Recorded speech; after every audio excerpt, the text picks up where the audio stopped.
Donald লু তাদের প্রয়োজনে এসেছেন, তাকে দাওয়াত করে আনা হয়নি, এমন মন্তব্য করেছেন আওয়ামী লীগের সাধারণ সম্পাদক ওবায়দুল কাদের। বলেন, ভিসা নীতি ও স্যাংশনে বিষয়ে পরোয়া করে না বাংলাদেশ। সকালে সচিবালয়ে এক ব্রিফিংয়ে ওবায়দুল কাদের এসব কথা বলেন। এ সময় বিএনপির সব আন্দোলন ব্যর্থ উল্লেখ করে তিনি বলেন, কর্মীরা যেন হতাশ না হয় সেজন্য আন্দোলনের চেষ্টা করছে বিএনপি। বলেন, বারবারই ঈদ, উৎসব আর দাবদাহের নানান অজুহাত দিয়ে আন্দোলন পেছায় বিএনপি। প্রশ্ন করেন, 15 বছর কেটে গেল, আর কবে আন্দোলন করবে দলটি?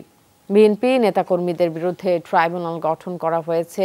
বিএনপির এমন অভিযোগকে জ্বলন্ত মিথ্যা আখ্যা দিয়ে ওবায়দুল কাদের বলেন, বিএনপি খড়কুট ধরে বাঁচতে চায়, এটা দলটার জন্য খুব ভালো কথা নয়।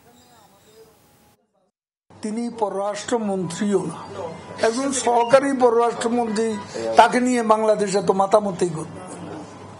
তার প্রয়োজনে সে আসছে, তাদের এজেন্ডা আছে এখানে। সম্পর্ক যখন তাকে সম্পর্কের বিভিন্ন বিষয় নিয়ে আলাপ আলোচনা থাকে, তো সেটা তারা করতে আসছেন, আমরা দাওয়াত করে কাউকে আনছি।